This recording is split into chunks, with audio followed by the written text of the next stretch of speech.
দেখো একটা গোল কিভাবে একটা গর্তে পড়ে গেছে, উঠতে পারছে না, পুকুরের মাঝখানে। দেখো মাটিতে শুকিয়ে গেছে, কাঁপিয়ে গেছে, তুলবে কিভাবে, দড়ি দিয়ে ওকে তুলতে হবে। আমরা তাকে ধরি কেমনি উঠি তো উঠিসবে পুকুরের সামনে এইভাবে দেখো পড়েছে, ওকে তুলছে দড়ি দিয়ে বাবা।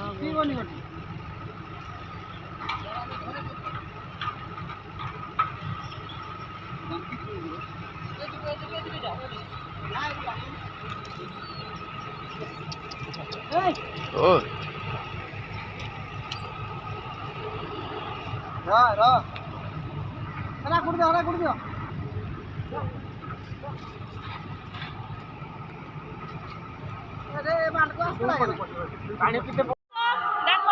এখন আমি বড়বাড়ি এসেছি, এই যে আমার বৌদি, আমি এখানে রাত্রে এত গরম, আমি কি বলবো, ঘরের ছেড়ে শোয়াচ্ছিলাম, ছাদে করে শুয়েছিলাম। এই যে দেখো ভালো আছি, এখন সূর্য উঠে গেছে, আমরা উঠে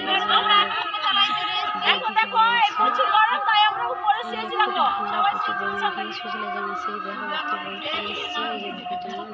আমরা বাড়ি যাবো, একবার বাড়ি যাবো, মুড়ি খাবো, সবাই এখানে বসে আছি, সবাই খুব মজা করছি। চারজন বোনের সঙ্গে দেখা হলো, কারণ আমাদের দেখা হলো তোমরা ভালো আছো। দেখো বিকেলের দুপুরে আইটেমটা দেখেছি, দেখো সবাই ভালো লাগতো না, এখন এসছে 2 বছর 3 বছর পরে এসছে, খুব আনন্দ, সবাই এসছে দিদি বৌদি, আমরা তো অনেক নিচে আছি, আমরা তো উপরে বসে আছি, আমরা এখানটা সবাই মিলে কথা বলছি। তার জন্য মাছটা খাওয়া ঠাকুর খায়নি, তার জন্য খাওয়া হয়নি।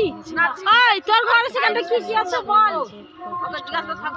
এই দেখো আমার দিদির বাড়ি বিহার, ওই কানের কাল বাতাসা ছিনে যে আমার কানের সাপ খুলে পড়ে গেছে জানো। এই যে গরম এখন, আচ্ছা আমি কোনটা খুলে পড়ে আছে দেখাও, কোন পাশে খুঁজে এনে দিবে, ঝাপড়ে ভূত বসে আছে। সত্যি কথা কালকের বাচ্চার মুখে রহস্য আর কালকে আমি 50 টাকা ঘুষি, তার জন্য মাছটা খাওয়া হয়ে গেছে, ঠাকুর খায়নি, তার জন্য খাওয়া হয়নি। দিদি ওই তোর ঘরে সেখানটা কি আছে বল। এই দেখো আমার দিদির বাড়ি বিহার, ওই কানের কাল বাতাসা গুড়িতে যে আমার কানের সাপ খুলে পড়ে গেছে জানো। আচ্ছা আমি কোনটা খুলে পড়ে আছে দেখাও, কোন পাশে খুঁজে এনে দিবে, ঝাপড়ে ভূত বসে আছে। সত্যি কথা কালকের বাচ্চার মুখে রহস্য আর কি। কালকে আমি 50 টাকা ভাবি, যখন দাঁড়ায় খেজুরি পাতাটা নেবো তখন কি হয়েছে বলো, আমি যখন নিচের দিকে তাকাই, নিচে দেখি 50 টাকা পড়ে যাচ্ছে, দিয়ে ওটা তুলে নিয়েছি, তুলে নিয়ে রেখে দিয়েছি। তো আমাদেরকে খাওয়াবে, আমরা খাবো, তুলছে আমাদেরকে খাওয়াবে, আমাদের খাবো। আচ্ছা মাল খেয়ে গা।